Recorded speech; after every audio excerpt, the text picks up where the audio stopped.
go. Hi. How are we? Yep, I'll start taking How are we doing this? Up front here, start.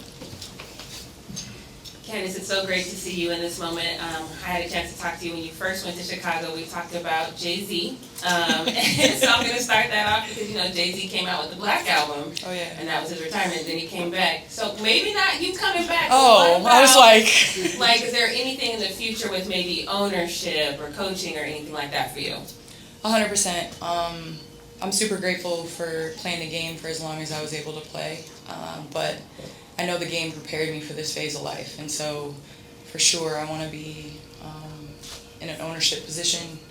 But I also want to continue to impact the game, in this side. So doing that alongside Adidas has been super special for me as the president of women's basketball. So I think continuing that and then talking about the game, like I'm sitting in y'all's seats, which is cool. Up front, Nick.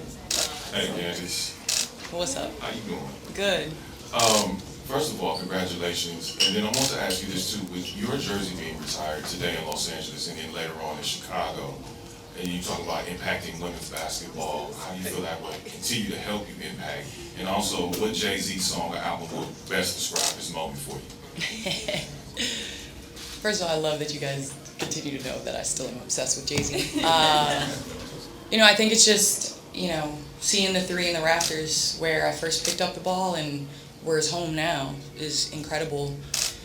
And I think it just is, about dreams and opportunity and all those things. You look where the WNBA is right now. I know there's going to be others alongside me.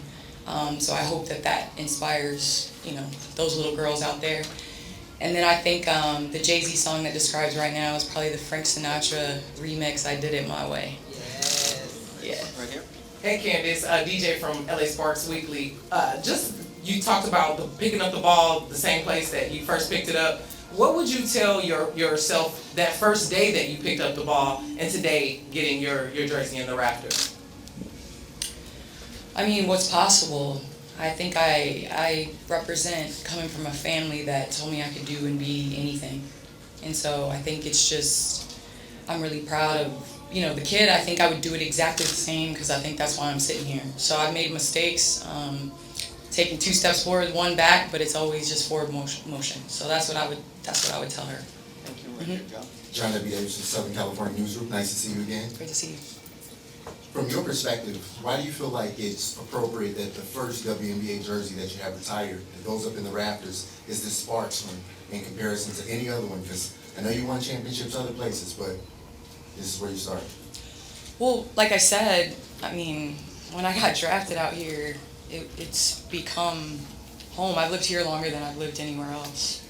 And so it's super important for me to be able to see this jersey in the rafters before any of the other ones because I think my 13 years here were super special.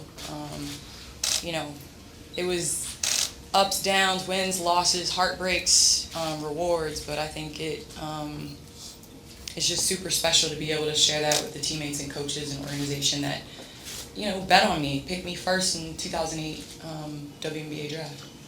That was a long time ago. Golly. Second row, right there will be the last question. We got to go. Game started. Hi Candace, UNC Annenberg Media, Dominique Williams. I've seen a lot of interviews of you talk about before you came to WNBA, it was such a long league, and how you were in college, you had to eat Papa John's before a game, and now all these years later, your jersey's about to be retired. Where the game of WNBA is at, how did you feel like you're leaving it, but also just seeing how all the other players are now able to benefit from all the endorsements too? Well, first, the only thing I'm salty about is the chartered flights. That's the only thing that I'm like, I press send on the Instagram post, retired, and then all of a sudden Kathy wants to say there's chartered flights. So a little salty about that, no. But I think where the game is just the next, picking it up and taking it to where it needs to go, leaving it better than you came into it. And I know I had vets and Lisa Leslie, who's here today. Cheryl Miller was a huge inspiration for me, and I think she laid the foundation to where the league is playing and the athleticism and the style of play. And so to see where women's sports is, I think as a society we should be proud because I think we need women in leadership positions and that's the best way to do it through sport and giving it a chance. So I think the proud vet and retiree in me is looking at the game super excited, and now I can honestly say, I can tell my kids that, as a little girl, a little boy, like you can dream it and you can do it and accomplish it. Thank you, everyone. Thank you. Thank you, everybody. Back out that way. Okay.